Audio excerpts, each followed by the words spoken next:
shake your booties for Black Girl Nerd. Hey, I did that without no glitches. No remix. Hey, welcome to Black Girl Nerds Podcast Live. My name is Jamie, and I have Ryan here, your host. Welcome, guys. We're Hello. Back. Oh, yeah. We are Make back. sure you subscribed. Yes. Ryan's on top of it already. Look, she's on it. Subscribe. Yes. I gotta make sure y'all know because y'all keep playing around and you saw that we have a guest that we didn't tell you about. See, that's why you subscribe so you can know, so we can surprise you when you see the post and everything. I'm just saying. Indeed. And then also, hit the notification button because sometimes you'll be subscribed, but you're not hitting the notification button, so you won't know. So do that as well. And yeah, tune into the show. By the way, BGN Podcast Live is obviously live show, and you get to interact with us on this show. So if you are streaming via Facebook or via YouTube, you can talk back with us. Twitter, you can stream, but unfortunately it does not allow you to do that with StreamYard. So just FYI, but you have to jump on either Facebook or YouTube to engage with us. So we're very excited about this episode because we've got special guests too. Yeah, it's gonna be cool. Yeah, good friends of mine, by the way. Great guys, Joseph P. Illidge and Shawn Martinbrough, who are comic book guys. They actually have a great children's book that they're going to talk about that we're very, very, very excited about. And then we're just going to talk all things comics with them and so much more. So we're excited to have them on the Black Girl Nerds podcast. It's been quite some time since I've talked to both of these guys. So very, very excited to chat with them about their new book. So let's get into it. So first, we're also going to do some hot topics because that's what we do. And then, we'll bring them in. We'll bring them in later. So our first hot topic of the day is Twitter. Because, that's a platform that we use quite a little bit. A little bit. So here we go. Twitter. Ryan, what's going on with Twitter? Listen, Twitter, they, every single, every once in a millennial, because they're trying to keep up with the other platforms, they'll add a little feature. Because, according to, so Jay Sullivan, their general manager of, consumer revenue product, he got the big title, right? He is trying to make Twitter more approachable is where this is coming from. But the new feature is called Twitter Circle. And basically it's a private chat group, sort of, if you want to kind of think of it. It allows you to have 150 followers in a private group. And, we always talk about how it's hard to contain Twitter. Twitter's a lot. If you're new to the Twitter world, it's a lot to take in. So I guess they're if you can make these private groups where you have certain followers, maybe it's a cool thing for celebrities. If they want to maybe it's like having the VIP at a concert or something, or, you get VIP access sometimes to celebrities because you're part of their fan group or whatever. Maybe it's something sort of like that Twitter's trying. So they're kind of trying to, streamline it a little bit. You can have this 150, whenever it's 150 private, but as private as it can be, but you can have that many people in your private group and, chat it up, whatever you want to do in your little Twitter circle there. But, it's, it's when they added Twitter spaces and all that kind of stuff. Twitter every once in a while, like I said, every once in a blue moon, they added a little something here and there. So I don't know. What you think, Jamie? I think it's interesting. So from what I understand, from what you've broken down to us, because this is new information that I'm also learning, it's a private circle with you and 150 of your friends. Right. It's no longer a public space, which is what Twitter has always been, but more private space. It sounds like they're trying to be kind of like a Discord for Twitter. Okay. It's interesting to me. I don't know how quickly this will adapt, or I don't even know if people will want to adopt the idea of a private sort of ecosystem on Twitter. But then again, I don't know, because Discord is very popular and has obviously shown a lot of success. And there's definitely some pros and cons to that platform. But I think that there could be something And there could be some pros and cons to this as well. I think the pros to it for private uses, it allows communities to feel safe, and it safeguards against trolls and people that want to bully and all of those things that Twitter has unfortunately evolved and become over the past few years. By the way, I always do this on every episode. I forget to turn off the music. So let me go ahead and do that. I always thought you were doing that on purpose. I thought you wanted to put like a little music in the thing because I always hear it. No, that is always an accident. And I'm like, what is that music? And I'm like, oh, that's right. I forgot the music. But I think that that's good. But then sometimes when you do have private communities, which Discord has also been notorious for, is creating like hate groups and, radicalizing people online and stuff like that. So that can kind of foster those types of, issues and stuff like that. So I don't know. We'll see how it goes. But these days, me personally, I don't spend a lot of time on Twitter. I used to. You guys know that Black Girl Nerds and me personally behind the account. I used to be on there like 24/7. I'm not really on there much anymore. But I think that it's a great tool to be able to build communities on Twitter. I think Twitter's great for that. And if Twitter is trying to create a positive space, which I hope that that's what they're trying to do, then I'm all for it.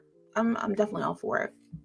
I think they're starting to realize that other platforms have ways for you to, close yourself off, make it a little bit more of your experience that Twitter doesn't really have a lot of, because some, they're kind of like some of the origins, some of the forefront of like everybody taking off of social media. So it should be interesting. I feel like a lot of celebrities might take advantage of it. I feel like the most, where they can like really close off. Like, if you want to drop a release or drop an announcement, you don't have to worry. Like, you could kind of maybe just make it, okay, I know this is my core fan group party or something. Yeah. Yeah. I think it could be interesting like that. So yeah, I'm interested to see what Twitter got.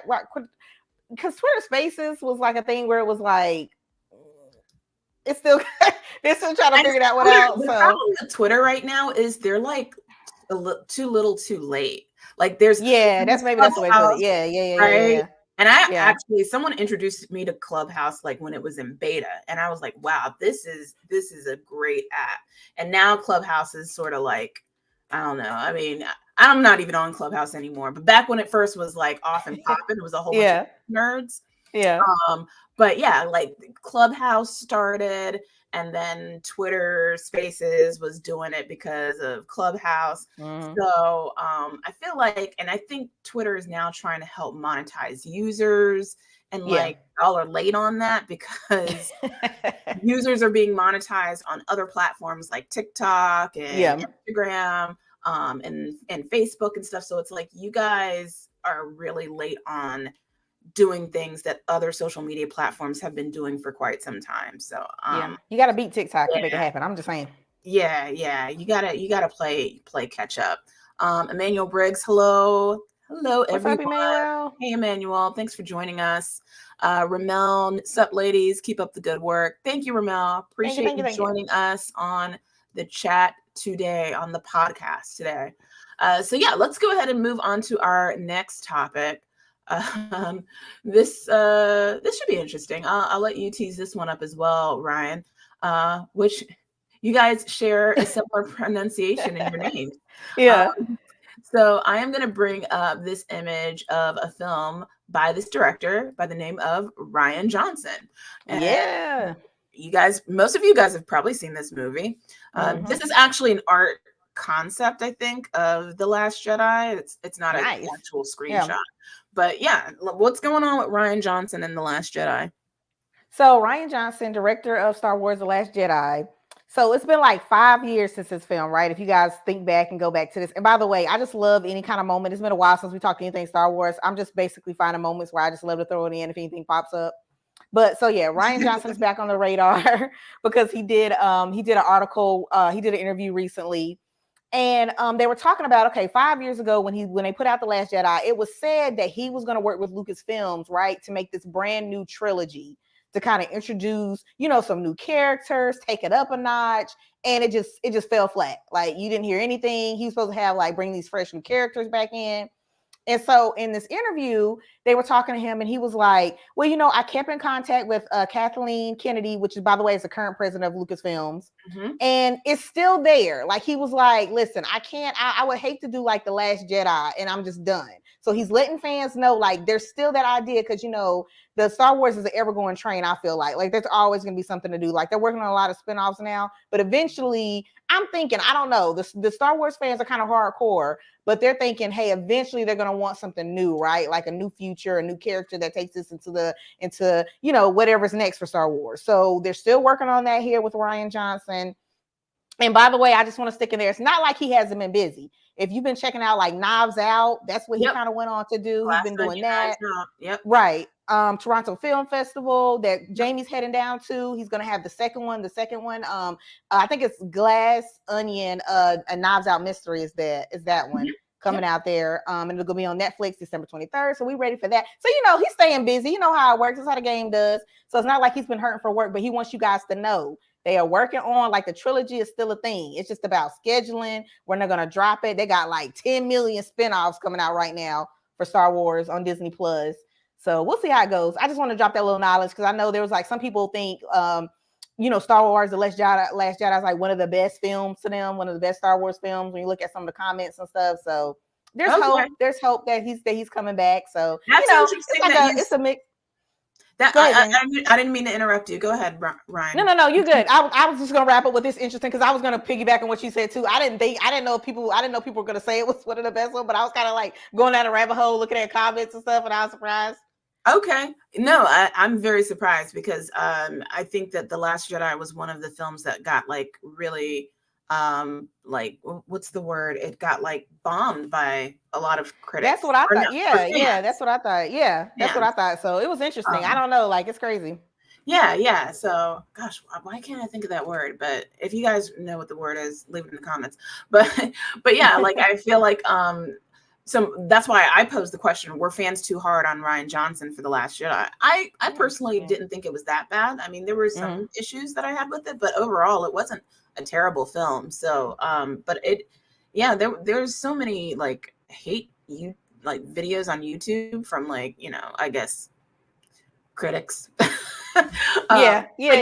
They're not like, they don't call themselves critics, but they're more like fans that are like throwing shade at it. So I'm curious to know, those of you guys that are watching us live, what did you think of The Last Jedi? And do you think fans were too hard on the film? Emmanuel says, been a hardcore Star Wars fan since I saw the original one as a kid, and I can't wait for some new Star Wars stuff. Same here. Yeah, I'm with it too. Yeah, I was wondering if people were going to be reluctant, because it'll be like him opening up a new world. This is not going to be, like all George Lucas anymore. So yeah, I'm curious, like, what new characters people want to see. Maybe some new storylines. So it should be interesting. It should be interesting. Emmanuel also says, I like The Last Jedi. I thought it was pretty good. At least there was no Jar Jar Binks. Oh man, I'm a fan of Jar Jar Binks, huh? Okay. Oh, poor Ahmed Best. I mean, yeah. I agree. I just feel like Jar Jar Binks was just one of those characters that, he tried. But yeah. Good effort. Yes. But that is a character we will never ever see come back in the Star Wars universe again. That's for sure. So yeah, great story there. All right, so then we'll move on to our next story, which deals with an actor who we've actually talked to recently. Well, not recently, but we've talked to him a lot, because he's like very just easy to look at. I'm just gonna be honest. Okay, let's talk about it. Yahya Abdul-Mateen II. We love him. Friend of the show. We've talked to him on the BGN podcast. We've interviewed him for Aquaman. We've just talked to him all around. So what's going on with Yahya?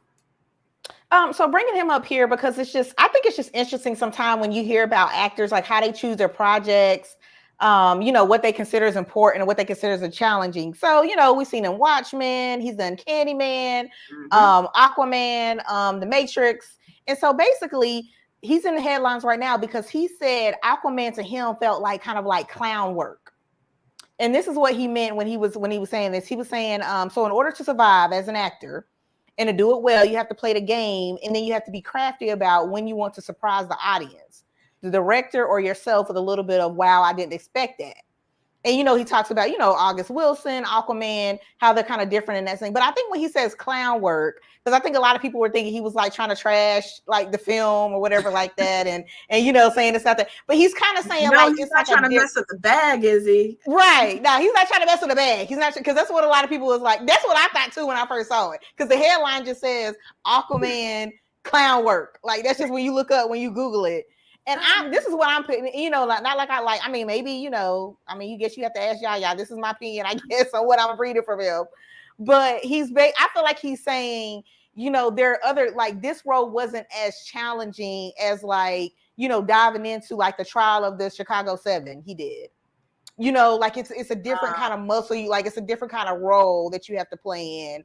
But being in Aquaman, being that villain, being that kind of like, superhero, supernatural, that's a different muscle too. Because what I saw after that was Jake Gyllenhaal. You guys know he played Mysterio in Spider-Man.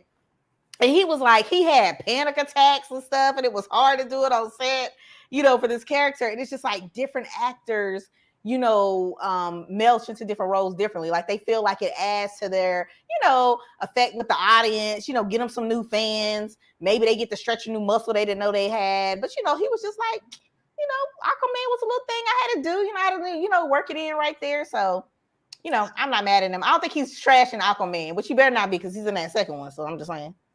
I don't think, yeah, I think I get what he's saying. I think what I'm taking what he's saying is clown work is that it's physical. Like, there's a lot of physical work involved with playing that role, because first of all, he's probably got to be in good shape to do this kind of role. Seriously though. Just like looks wise. And then also if he does any action scenes, which I don't know if he is using a stunt guy or if he chooses to do some kind of fight choreography, that would entail having to, have some very physically demanding stamina as an actor. So I understand what he means when he says clown work, because clowns have to have really good stamina and agility, endurance to do that kind of it's work. no joke. It's no joke. So, I'm glad he's doing it. Hopefully he continues to do it. Hopefully he continues to bring us just like one role where he's doing that, something totally serious, like drama next, because he's all over the place. I love it. He's just all over the place.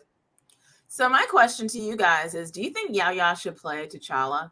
Ooh. Because I honestly, like, of course, and I'm going to bring this up to Shawn and Joseph, but that's a good question. Recast T'Challa thing, like, when that first started, Yaya was the first guy that came to my mind when it came to recasting. I was like, he would be perfect. And the reason why I think Yaya would be perfect is because first of all, he's a name. Like, we already know who he is. And he's already a familiar actor in the comic book universe. You get what I'm saying? So it's not he knows how the game works. Yeah, like, he's already in that universe. So it's not someone that's being, ripped from a different genre and we're like, I don't think they could play. Like, he's someone that we just kind of know. So I just think that Yaya would be great for it. And I'm still going to campaign for that when they recast T'Challa, which I still believe that they will, I think people just got to calm down. Differences on that issue. Just let it work out. Let it work out.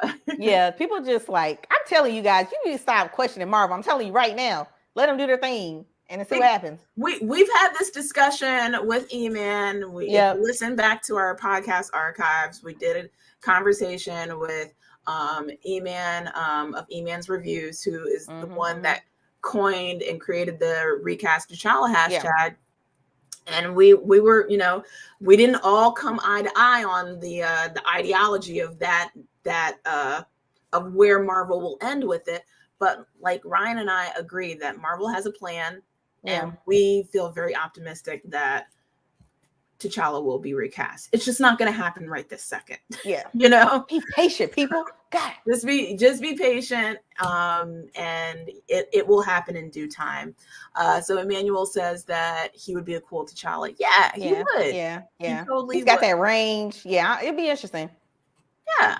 Yeah, he does. He does have a lot of range because he was Mhm. definitely great in that movie. Gosh, you just mentioned it. The Was movie it Trial of Chicago 7, Trial of the Candyman? Chicago 7. Okay. He was great in that. He was great in Yeah. that. So yeah, my mind is not as sharp as it used to be, so I forget a lot these days. So our last piece of news before our guests come on is this show that is going to premiere tomorrow, I believe, if I'm not mistaken. Yeah. So the premiere was last night, right, Ryan? Mm-hmm. Okay. Yeah, UK premiere. They brought the Middle Earth. You guys, all you Lord of the Rings, get ready for that one, right? Leicester Square is where they had the premiere. So yeah, I'll let Jamie take it away because Jamie is the expert right now on all the characters. But I just tuned in because I wanted to see the amazing fashion because I just like a good premiere with insane gowns and suits and everything. So take it away, Jamie. Okay, well, we're just showing you a premiere photo. That's Morphed Clark, who plays Galadriel in Lord of the Rings, The Rings of Power. I do want to get to one comment before we get to Lord of the Rings. Emmanuel just says, I think Mahershala Ali would make a cool T'Challa. Totally agree. He's gonna be Blade though, so I was gonna say before he got Blade, I would have thought too. Yeah, he's gonna be Blade, so it's gonna be a little difficult. But Yeah, so I don't think that's gonna happen. But I do agree. I think if he wasn't Blade, he'd be great as T'Challa. Yeah. So Lord of the Rings, The Rings of Power comes out tomorrow. I did watch the first 2 episodes. I will say this, and of course, watch it on your own. Don't take my word for it. I enjoyed those first 2 episodes. I absolutely enjoyed it. The production budget, Amazon spared absolutely no expense. I mean, none. And I feel like really seriously, I'm like, okay, well, Amazon, I guess they do have the money. If you look at what Jeff Bezos is making, I guess they got the money for it. But I feel like it's a shame that this is not in theaters. Like, this is definitely a theater type of story. Wow, yeah. Because it just looks really, really good. I like where the story is going. It's hard for me to really gauge a good critique of it based off of 2 episodes, but what you see here, the image in front of you, again, this is Morphed Clark as Galadriel. She is prominent in the very first 2 episodes. It's dealing with her avenging her brother, who had recently went to war, and I don't think that this is a spoiler because it's in the books if you know about Tolkien's work, but her brother, died in the war, and she's avenging his death. And so anyway, she's off to find, oh gosh, I can't remember the character's name, but there's this big bad character that was responsible for her brother's death that she's trying to find. So, and then there's all of the different worlds that you get introduced to, more so in the end of episode 1, and then also going into episode 2. So yeah, I liked it. I think unfortunately there's been a lot of vitriol towards this show because I guess they're switching things around with diversity and the fact that the dwarf played by Sophia Namvetti, I don't know if I'm saying her last name right, but she's a Black female dwarf. And then Ismael Cruz Cordova, he's playing an elf, and he's Afro-Latino. So people are in their feelings because there's Black people in it.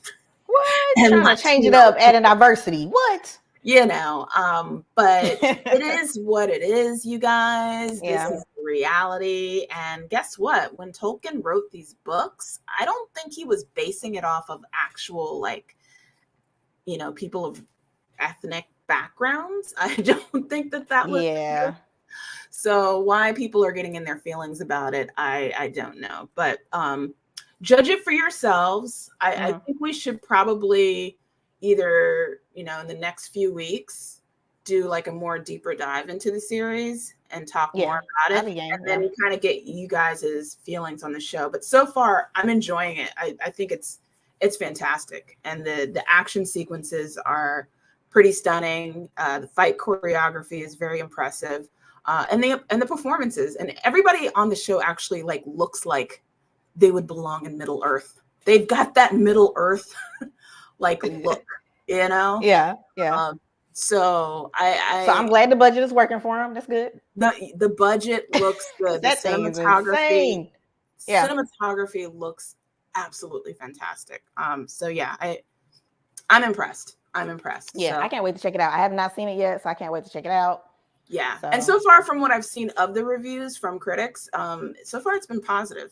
So, you know, but we'll see what the fans say, because, you know, what the fans say kind of. Oh, yeah, it's about the fans. It's about the hardcore, diehard fans, see what they got to say. So, absolutely. Yeah. Awesome. Well, our guests are here, and I am proud to bring them in. But before I do, I want to go ahead and give their intros so that you guys know who they are. So, starting with Joseph P. Illidge, started his career at Milestone Media. You guys might have heard of Milestone, you know. They had some books out with Static, Rocket, you know, those guys, Blood Syndicate, you know, those books. The groundbreaking publisher of diverse, inclusive superhero books and creators, such as the animated series Static Shock. Joseph was the first editor of color for Batman and Batgirl books at DC Comics, and has written for DC Comics at Milestone Media and Humanoids Publishing. His latest graphic novel is MPLS Sound, about a fictional 80s Minneapolis funk band led by a Black woman to become the next band for legendary musician Prince. As an editor, writer, and public speaker, Joseph has worked with the Harlem School of the Arts, the Apollo Theater, and John Jay College of Criminal Justice to mentor young people on the art and power of comic books. Shawn Martinbrough is the author of How to Draw Noir Comics, the art and technique of visual storytelling, published by Penguin Random House, and an Eisner Award-nominated artist. Fantastic. Whose projects include Batman Detective Comics, Luke Cage Noir, The Black Panther, Man Without Fear, great book, Hellboy, Prometheus 1313, and Thief of Thieves, the graphic novel series co-created with Robert Kirkman. You might have heard of that guy, you know, The Walking Dead, Invincible. Shawn is the writer of Red Hood and Hill for DC Comics, and is writing and illustrating his first creator-owned graphic novel for Megascope and Abrams Books, and is the artist of an upcoming children's book with award-winning New York Times bestselling author Derek D. Barnes for Nancy Paulson Books and Penguin Random House. Please welcome Shawn and Joseph to the show, y'all. Woo! Hey, guys. Hey, ladies.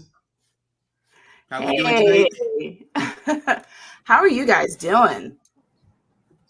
All right.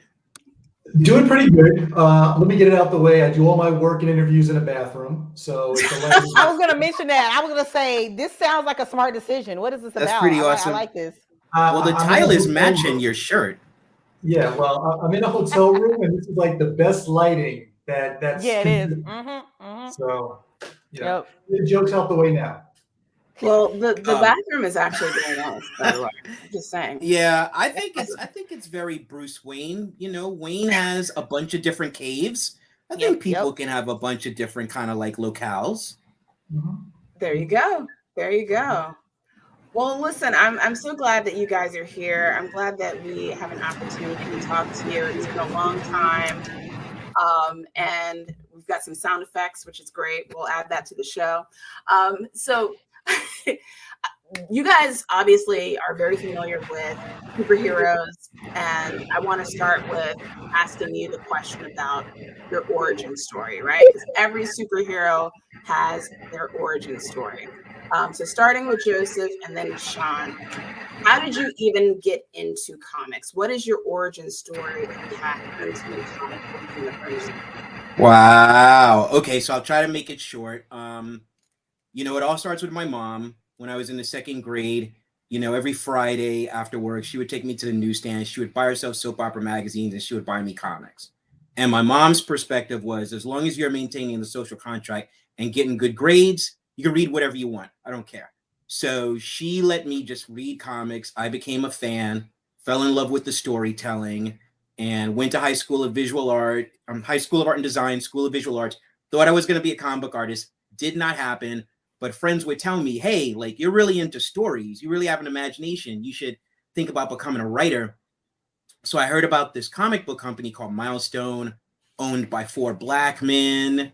And they were making these comic books with characters of color. And at first, I wasn't going to get involved with them because it would have been an internship and working for free. And I was like, I don't work for free. And then I was in between jobs and I saw an issue of Icon on the newsstand, and it was the moment of truth for me. Like, Icon validated my existence, this Black geek kid from the 70s, teenager of the 80s. Like, this was not the time of the MCU. It was not fun to be a Black geek in the 70s and the 80s. But Milestone validated my existence. I saw that cover. It changed my life. I went for an internship. I got lucky, and they ended up giving me a job. And that was the beginning. And Dwayne McDuffie was the person who showed me what being an editor was and put me on the road to this vocation. Wow, that's amazing. Would it be safe to say that Icon was like the first like Blurred? That's interesting. I will say this. You know, the great thing about the Icon comic is that the hero is Rocket, right? This young Black girl whose beliefs were so powerful that she got this alien to do his job for humanity. I mean, she even drew the costumes, right? She created Icon and she created herself, and she was an aspiring writer. She loved the works of Toni Morrison and she was an aspiring writer. So Icon was really about her, right? Mm-hmm. So at the core of a lot of these stories are Black girls and Black women, man. Yeah, absolutely. How about you, Shawn? What's your origin story? Well, let's see. I was born when I was very young. No, actually, I grew up in the Bronx, and I started drawing when I was in elementary school. And then back in the day, you had those old metal lunch boxes that probably would not make it into a school these days with the metal detectors. And I had a Star Wars lunchbox. I used to copy it in a little sketch pad, and then brought it home, and my mom and my dad saw it, and they were like, wow, okay, he's got some talent. And so they enrolled me in a local community center painting course, and this is the Bronx back in the 70s, early 80s. And from there, I just started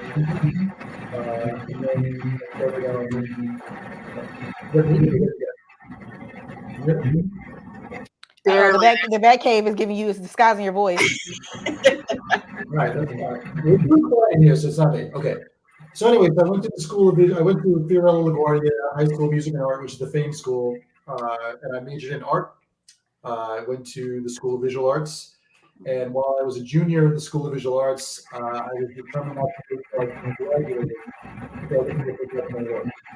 So I went to Comic-Con, showed my portfolio to Marvel, and I got a business card, and that led to me getting my first professional work at Marvel after I was a junior in School of Visual Arts. So from there, I started working for Marvel. I did some work for Milestone. Worked on Static. We worked on that for like a number of issues. And then I started working for DC, because when you work for Marvel, DC all of a sudden wants to steal you and vice versa. So I went to work for DC, worked on a bunch of titles, worked on Batman for them. And then over the years, I just kind of bounced back and forth between Marvel and DC, working on Luke Cage, Black Panther, and then fast forward through a bunch of different titles. I got an email from Robert Kirkman, who was like, hey, I'd love for you to work with me on a new title that's not zombie related. And that was Thief of Thieves. And so, so that's kind of how I got into working in the comic book medium. Wow. Did your Star Wars lunchbox come with a thermos? I am pretty sure it did. And I probably would still have it if my mom didn't throw it out. So it might be in the garage. Oh, man. That would fetch a pretty penny now, boy. Yeah, it would. It would beside it, yeah. Mm-hmm.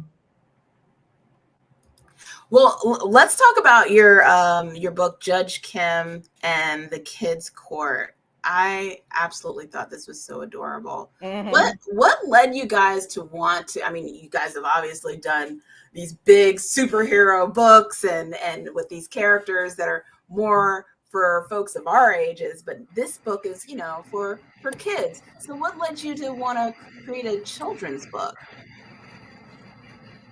Well, I think Joe can probably agree with this. Is that for most of my career, I've always illustrated stories with men as those characters, and so I started my career as an artist. I always wanted to write.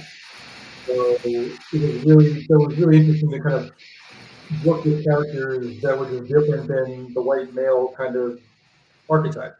And so with this, I used to always, I'm a huge lawyer fan. If I had more lifetime, I would have been a lawyer in another section of my life. I love LA law. Used to watch all the lawyer shows on TV. And I used to always get into conversations with a lawyer friend of mine about the law. I go like, well, wait a minute. On Law and Order, they said if you do this, if you get pulled over by the cops, you should do this. And I heard from so and so at the barbershop that if you get pulled over, you can do all this stuff, and they would just be like, that's completely wrong. You have no idea how the law works. And it just got me thinking that, your average person doesn't really know how the law works. We all have somebody who's like, what you should do is this if you ever get, pulled over by a cop or this, that, or the other. But it was like, okay, most people do not understand how the law works. And so that was like an idea, for me to say, okay, you know what, that's an interesting idea to maybe come up with a project that teaches kids and make parents know the law. And so we let it go, and the project was shown, it's important, and that's how we came up with the idea of this thing. Yeah, and it was funny because I remember when Shawn first came to us with the idea. It's kind of like one of those things where it's like light bulb over your head that, yeah, that's true. A lot of people don't know how it works. And that really goes down to education for kids. Like, there's a lot of different types of education that have been pulled out of the curriculums over the years. One of them is civics, basic understanding of like your relationship to the government, how society works, the structures of it. And so when he came to us with the idea, it was just like, hey, you know what? There's something to that. And then the four of us worked together. Milo, Shawn, and I really came up with the story. Milo Stone is the main writer of the book. And then Chris Jordan, who's the artist, we've all known each other. We've known each other either through School of Visual Arts, through Milestone. So we were kind of circling around each other, and this really brought the four of us together to work on this. And so just as we were building Kim in her world, it just became more and more exciting, and we started to see more and more of the possibilities. And Kim has been with us for a while. So, it's something that there was a road to, the book debuting this week. And so it's just been pretty exciting living with her and the kids and growing with them and getting to hear. So what are the rules of the Treehouse Court? Like, break us down, take us into Kim's world here. Because also I want to point out too, I think it's fabulous how you guys start off with like, how do you read comics? Because you're thinking about like this little girl sitting down and she's like, well, how do I go left, right? Do I go up, down? What about this little bubble over here? So kind of take us, how did you guys like start this out? Well, I wish we could take credit for that, but that was really Simon & Schuster that suggested that we do that. Oh, okay. Yeah. It's surprising because I'm thinking about when I started reading comics, no one explained to me how to read comics. Mm-hmm. But I guess since we're actually skewing younger than your average comic book reader, it makes sense to really just explain to them how to read a sequential comic book from panel to panel. Yeah. So Simon & Schuster, and Simon Kids, we're fortunate enough to be part of a program called Ready for Read Graphics, which is for readers ages 4 to 8. And it's basically an introduction to the language of graphic novels, which then would lead you to like Dog Man, and then that would end up leading you to YA graphic novels. So this is basically the starting point for kids. So to touch their minds, to activate their minds, teach them the graphic novel language at the same time we begin to teach them what Kim Webster is about, the law and peaceful conflict resolution and the art of a debate, right? And when you ask about the rules of that, the courthouse, it's basically the rules of court. It's like, there are two sides, there's a case, both sides are heard, Judge Kim, with the assistance of her dog Digger, will ruminate over the case that she heard, both sides, and then we'll come to a decision, and that decision is to be just and fair. And one of the things that we learn in this book is that the facts and the truth are two different things. Yeah. So who did something and why they did something aren't necessarily the same thing. And so that's something that we learn in the conclusion of this case. Yeah. Oh, there she is. She is so cute. Exactly. I just like, it's going to make you want to open it and read it. And it's something appealing, like having a little dog there. And this is what we're talking about. It just tells you like how to go, from left to right. And you got to go from the top to the bottom. And I think that's so cool to just open the imaginations of little girls that are like, this world is so cool. Like, how do I do this? And what does this mean? And, you got future like artists and writers and that's coming up looking at this. That'll be real cool to kind of break that down. Was it about having little girls empower them to make decisions in their community, like going out and kind of finding the answers for themselves and, not being judgmental? Can you talk a little bit about that plot line a little bit? Like, it's getting kids to kind of say like, hey, I don't want to judge you like this quickly, like have an open mind as a little kid. Because, the first thing they might want to bully, somebody that looks a little different in their classroom. They don't really understand, but this is kind of opening up their minds in a different way.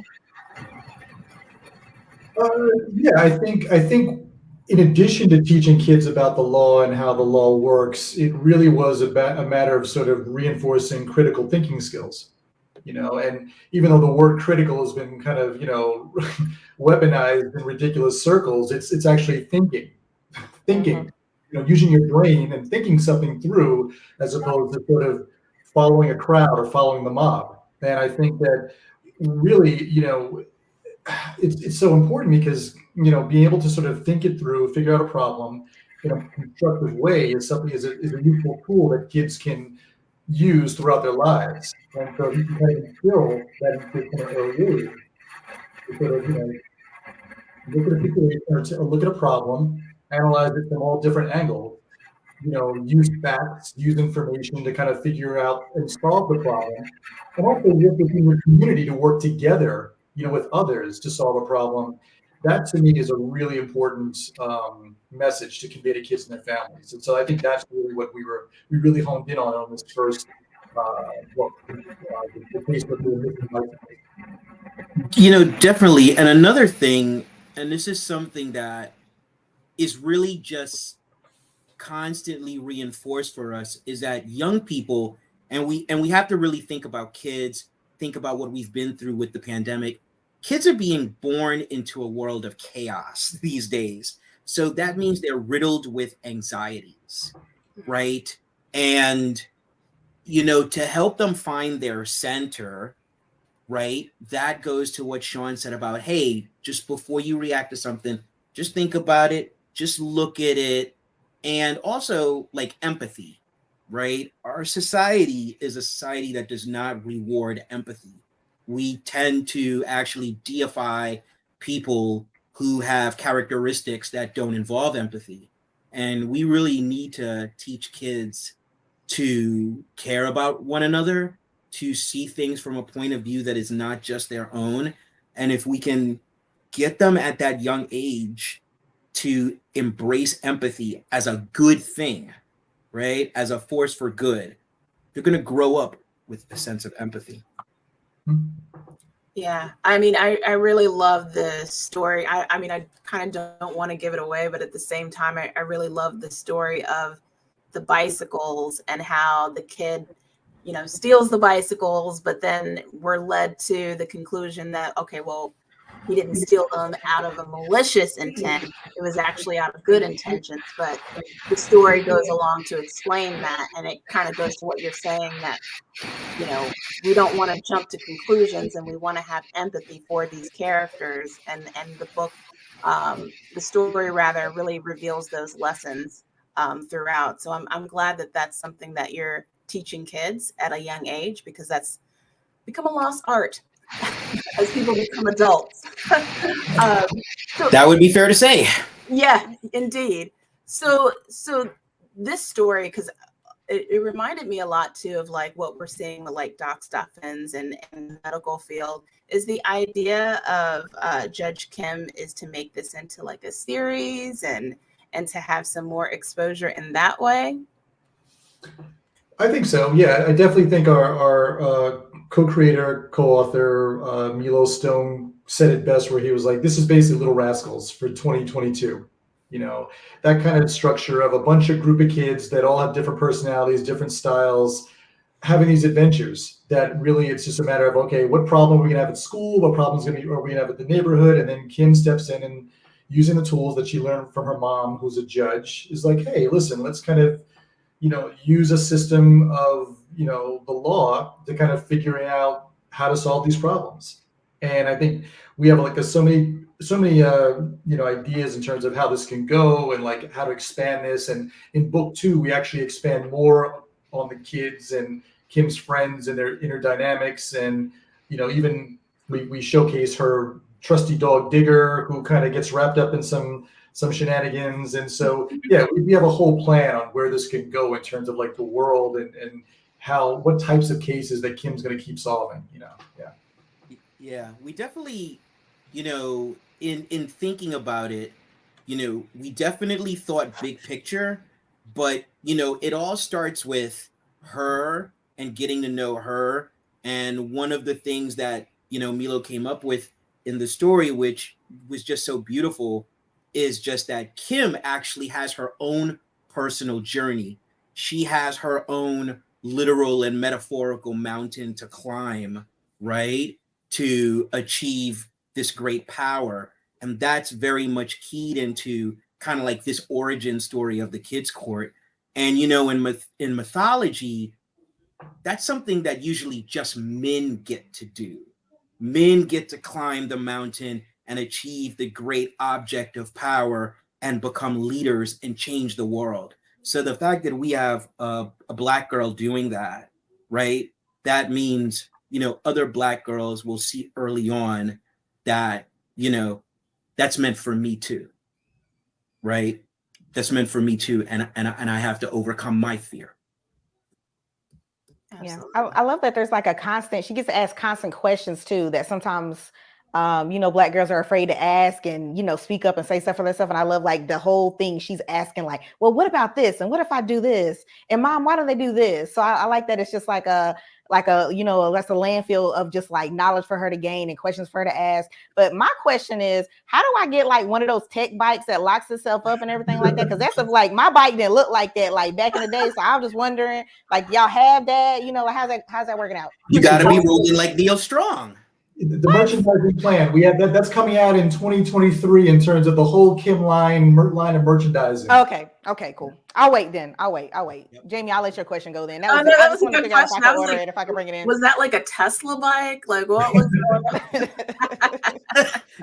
to be revealed, but what we will tell you is that in book 2, you will learn more about him, because the mystery that Shawn was talking about that involves Digger actually takes us into like the upper crust echelon of Fairville. So you're going to get more of a sense of that world. So that's going to be another thing. It's like, kids from one lifestyle entering like another kind of like environment, and what's that like? And that's something that definitely happens among kids, right? You have the people in the school who are rolling like that or richer than you, and these kind of status things, they happen way early on. So that's another thing, when we were really thinking about, first story, second story, just really thinking about, hey, what happens to kids at these at these stages, and how can we just expand upon that and get to the bike with the artificial intelligence, which I imagine having like an Alfred voice, quite frankly. Oh, definitely. Like, of course. Why not? You know what I'm saying? So yeah, like I just imagine him being like a baby Elon Musk or something, but okay, that's cool. um, so okay, Joseph, I wanted to ask you about the Zero book by Christopher Priest, which is being adapted into a live action film under 50 Cent's production company. Your company is involved with the title. Can you fill us in on the development deals so far? yeah, I mean, so basically what's happening is it's with a duo of screenwriters, and they're working on the next draft of the treatment. And you know, the thing about that, and it kind of connects to everything, right, is that so Shawn and I met at Milestone, right? And what Milestone kind of showed us is that, you know, we could create business and creative mechanisms and get our stories out into the world. So Christopher Priest is one of the co-founders of Milestone, and Zero came out in the 90s. You know, it was a comic book way ahead of its time. We've just caught up to it.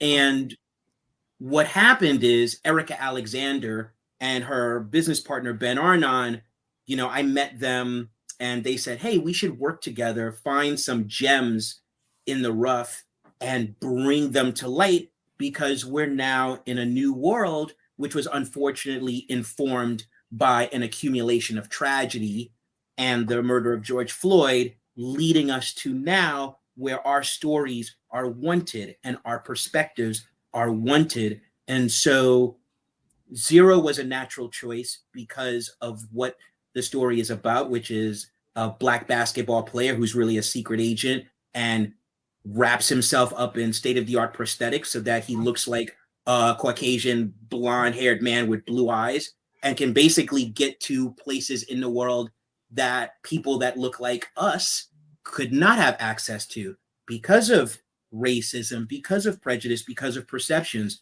And part of it is really giving back to Priest, giving back to Christopher, right? And so this is all connected insofar as the road that led to Judge Kim and the Kim's Court, you know, started at Milestone. It started at these people that showed us the way, and it behooves us to give back to them, right? It behooves us so that all of us can go forward together instead of some of us being left behind. Got it. Okay. So then oh, go ahead, Ryan. No, I was gonna say that cosplay is gonna be sick when that comes out. That's gonna be crazy. Oh, listen. That's cool.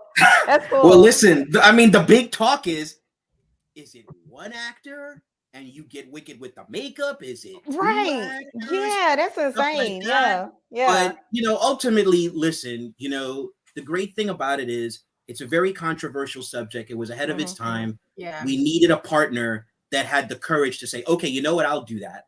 And who's more courageous than 50 Cent? Right. Because 50 is going to do what he's going to do. Right. Right? Yeah. Like, you know what, I'll do it. Right?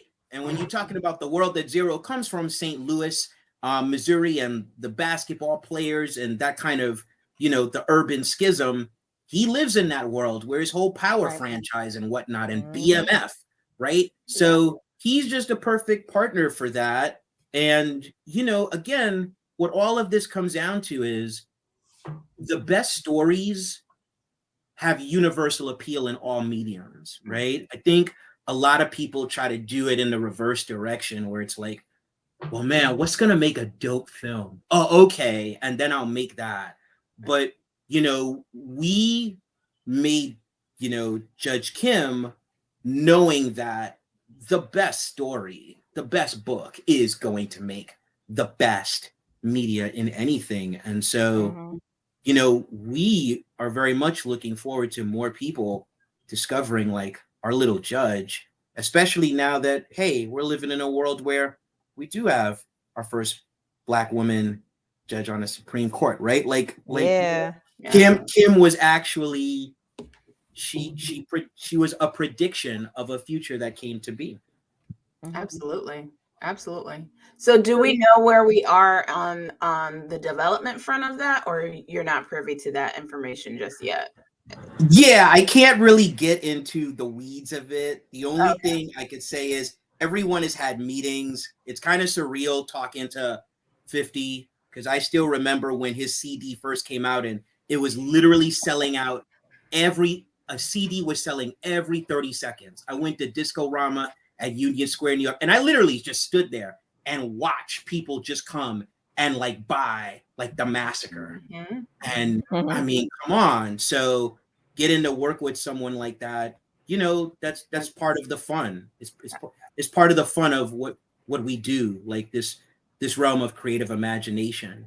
It's pretty amazing. There's a lot of work, but there's some good rewards for it. Well, I wanted to ask you a fun question, Shawn. As someone that has worked on a Black Panther book and knows Black Panther's lore and universe, I wanted to get your take on the recast T'Challa controversy, and just wanted to get your thoughts on, like, do you think that what do you think about recasting T'Challa? Is that something that should happen, or you think Marvel knows what they're doing when it comes to those things? So you question. Okay. Listen, I think that they were in a tough position. Think about this. I mean, you basically put out a movie that did $1 billion, that completely affected the zeitgeist of the world, and your lead actor dies. And I know people that were involved that work on the film in terms of concept art, concept designers, and they were really deep into this. They were really about the food. And so what do you do? The thing is, you have people going to see that movie that were not comic book fans, that that literally see this guy as the lead character. Recast him, okay, but you're going to be focused on this new person for the full 2 hours. That's not Chadwick Boseman. You know what I mean? Yeah. So what actor you get asked to step into that? You know what I mean? Like that's like a big deal. And what actor in Chadwick Boseman's age range has that kind of gravitas that could step in to that kind of thing, in addition to a new story that's got to push the story forward, give service to the other characters? It's a lot. So for me, my relationship with these movies, it's very unique. I pay money and I go to get entertained. Right. That's it. If you entertain me, I'm happy. And most of the people are like, these people are I'm not going to go see it, and there are too many women in the trailer and all that nonsense. These are the same people that are going to be there opening night or opening week. Right. Exactly. Thank you. Shut up, and just let these people do what they're going to do with their property. But you know what? If you have a great idea about how to do a character, you can create your own character, and you can. And that way, you don't have to worry about what anybody else says. You can create your own thing and do your own thing the way you want to do it. So that's my thing. My thing is like, you know what? I'm going to get my ticket for Wakanda, forever. The trailer was amazing. I can watch that trailer on loop. Totally. The opening trailer over and over and over again. Wakanda knocked that to the side for a bit, but it looks amazing, and I'm very interested to see what they're going to do. I was concept art for an upcoming Black Panther book that we can publish now in conjunction with the film. So I didn't have any inside information about what the new film is going to be, but they asked me to do some concept art for certain areas of Wakanda. And that was really fun to do, and I was able to kind of build on what's already been established in the comics, add some of my own kind of flair and some of my own insight into it. So we'll see where it goes. So I'm looking forward just to seeing it, the way everybody else is, but I don't have any inside gems about whether or not they should recast or whether or not, in a way, on the flip side, okay, should you kill off the actual character versus recast it? Maybe not, but then again, I don't know what you do for this second film. I don't know. That second film was really tough. There was a lot of hard decisions there. So, what do you do? Yep, definitely. Since we're talking about Black Panther, I'm gonna jump into the Wayback Machine. I don't know if you remember this, Jamie. You introduced me to Ryan Coogler. That was at Comic-Con. Back. We were on a was panel together. 2014. It's like 2015, I think. There was this jam between your crew, BGN. It was a BGN and a Nerds of Color crossover. And this was when he was either working on or just wrapping up Creed. This was a pre-Black Panther Ryan Coogler. Yeah, I remember that. Yeah, see, that was wild. We did a panel together, and then we had a meetup. And Ryan Coogler, after the panel, I was like, "Yeah, we're having a meetup, and if you want to come with us, you can." He was like, "Yeah, sure." And he came to our meetup, and I was like, "Okay, this is." Yep, he was there, and dude had his energy, and Yeah, I mean, I just remember seeing Creed and being blown away. So yeah, hey, who would know? Yeah, but look at what he and all these amazing people did. And when you talk about the trailer that Shawn mentioned, Wakanda Forever, I mean, come on, man, like Angela Bassett, like we're done here. We're done here. Yeah, exactly. Right? Yeah. I mean, she's been a goddess for years, going back to A Man Called Hawk. And she should have been Storm, but that's a conversation for another day. That's a whole other conversation. They actually had me with the Wakandans dancing in white and the Marvel logo on the floor, on the ground. They had me right there. Yep. Yep. That's what I'm saying. This is what I'm saying. Yeah. And then blending No Woman, No Cry into into like the Kendrick Lamar thing was just brilliant. That was brilliant. Yeah, so brilliant. Yeah. No, they're gonna kill. Oh, go ahead, Joseph. No, I was just saying, like, they're gonna kill. Like, it's gonna be an amazing film, and like Shawn said, all the naysayers, they're gonna be there, eyes open, mouths open, and they're gonna come outside and afterwards, and they're gonna be doing this again. Yes. It's gonna be like, well, why'd you ever doubt them, bro? And it'll be all forgotten about. Yeah. Why did you ever doubt them? Yeah, absolutely. Come on, like, you know what? I think they know what they're doing. It's just a guess. It's a guess. But I think based on the track record since 2000 and what was it, 8, with a little film called Iron Man, they might just know what they're doing. They might have earned my benefit of doubt. Yes, absolutely. And I think what Shawn said, thank you for sharing that about the fact that they consulted you on like the concept art. Like that gives comic fans some ease that they're actually reaching out to comic book artists and writers that are familiar with the Black Panther lore to give insight into the film. So that's awesome because again, Marvel knows what they're doing. So thank you for sharing that. So before we wrap up, for our fans that are watching and listening, where can they purchase Judge Kim? Where can they read it, learn more about it, all of that fun stuff? And also, where can they find you guys online and on social media? Well, I think that Simon & Schuster is really doing a full push. So, I mean, we definitely know it's going to be Target, Walmart, I think all your major bookstores. It would be really great if they reach out to like independent, mom and pop, own bookstores just to sort of really get it. But I'm sure Amazon has everything online, so I mean, you can get it. All your bookstores online. Got it.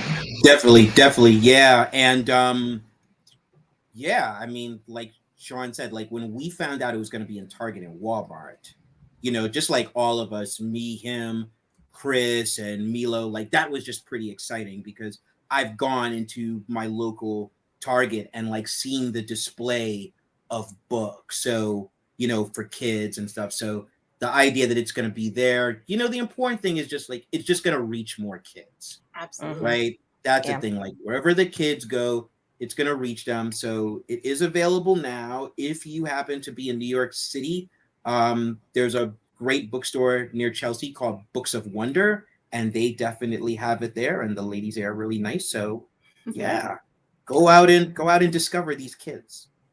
Also, I have to say that one of the things I got to give a plug to another project. I co-created an art exhibit at the Society of Illustrators that features mainstream and independent Black comic book artists. So we have a lot of great artists featured, from Afua, Ophelia Williamson to Sanford Green to Jamal Igle to Kari Randolph.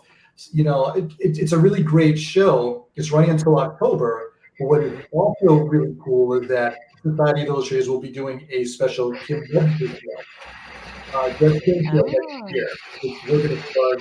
We're going to develop, kind of soon.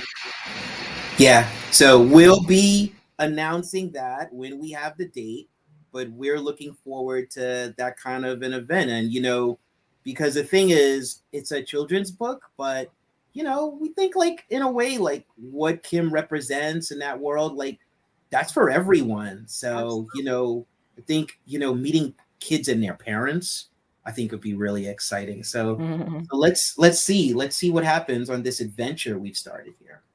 Yeah, and hopefully it's a book that will be in schools, and all of the kids will be able to have that as mandatory reading, because it's important. Like the lessons that are being learned in that book is, I think every kid should be exposed to it, really. Yep, and count on it, because there's the paperback edition, which is the mass market edition. There's a hardcover edition, which is the library edition, because books, nice. a lot of punishment getting loaned from person to person.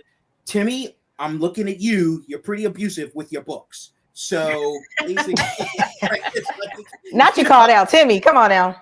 Hey, listen, just so we're clear, right? These books can get just like put through punishment. So the hardcover version will be for the library. Fantastic. And then where can folks find you on social media? There we go. That is one place that now I'm pointing. Also, Joe Illidge on Facebook. On Instagram, I'm Illmaster1 because I had to mix it up a bit. All right. But, that sounds like a master. rap name. Listen, had to have a little bit of fun. And so that's about it. Fantastic. Well, it was a pleasure talking to you guys. Thank you so much for coming on our show. All the best to you. And don't be a stranger. Come back when you have your next book. All right. Nah, thank you so much. This has been amazing. And next time we'll see another one of Shawn's Batcaves. another one of the case. How you gonna beat that tile? I don't know. I know it's impressive. It's impressive. We're gonna find out. Bring us back, maybe during Wakanda Forever or something, so we could see like Shawn's designs or something. Understand? I just found out about this today. So I mean, your show was very valuable because I just found out about that today. Yeah. I was moving around the hotel room to see what would be the best angle with the sun going down, and I'm in Times Square, so you got the big neon lights behind. So I would have probably been in shadow half the time. So I don't know, whatever. Fantastic. Well, yeah, I look forward to seeing what you bring the next time around when we bring you back on the show. And all the best to you guys. Thank you so much. Thank you so much, ladies. Thank you all so much. Have a good night. Okay, bye. Right. Bye. Judge Kim. All right. Hey, Judge Kim. Hey. That's dope. I like, you don't want to end up in her courtroom, you guys. I'm telling you, this is serious. These kids don't play. You got your two sides. They argue. They talk about it, reason it out. So yeah, it's all cool. And just like they're right. The amount of pressure, the anxiety kids are facing these days, they need to have that place and be able to understand that it's okay to ask questions. You can get with your friends and learn about the law. Learn about the law. By the way, too, they have like a lot of like a glossary terms and everything for the law and everything at the end of this book. I love so that. It's very educational for kids. I learned some terms. I was like, I did too. I was back there reading. I was like, okay, all right, added that to my lexicon. Oh yeah. So yeah, we're here for Kim. So I can't wait. I can't wait for the part 2 to part 3. So yeah. So Judge Kim and the Kids Court, you guys can find that anywhere where books are sold. It sounds like you can just pretty much find it anywhere. Yeah, you hit Walmart and Target up, you good. Yeah, if your book is being sold at Walmart or Target, you doing okay. You got a good deal there. So great to talk with Joseph and Shawn again. Thank you guys for joining us on this live stream. Really appreciate it. And I want to let you guys know that next Thursday we will not have a show. I'm going to be in Toronto. There's like this Hey. little festival called the Toronto International Film Festival. Might have heard of it. But I'll be out there. Yeah, I'll be out there watching movies and writing about them. And as a result, we're not live streaming, but Yep. we'll be back the following week. So tune in for that. And we'll see. And if I know Jamie, she's gonna be dropping some nuggets. So y'all better follow the social medias and make sure you subscribe and look at it. Because if I know Jamie don't play, y'all. When she tell you she going somewhere, I know something's better come out of it.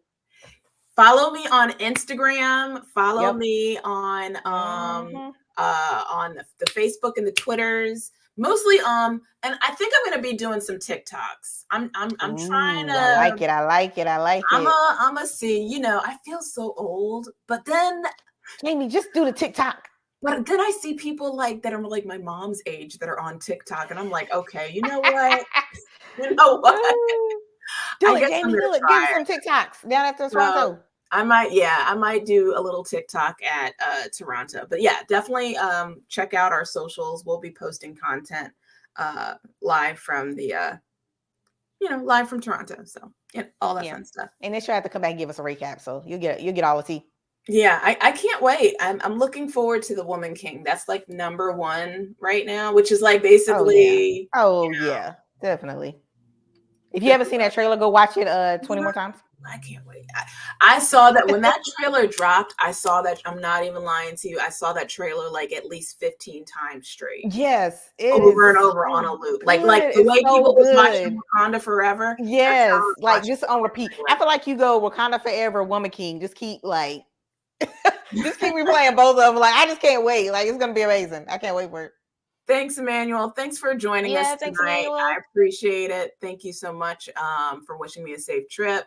And we're gonna go ahead and end the live stream now. But thank you guys for tuning in. Again, no show next week. We will see you the following week. And we'll let you know if there's a guest or not. I don't know if there's a guest or not, but if there is, you never know. But we're gonna surprise you. It's gonna be fun. It's gonna be a good time. That's why you gotta guess what you gotta do, find out if you got a guest or not. Guess what you gotta do. What you gonna do? What you gonna bang! Oh yes. Hit it with the subscribe button. Hit the notification. All right, guys. See you later.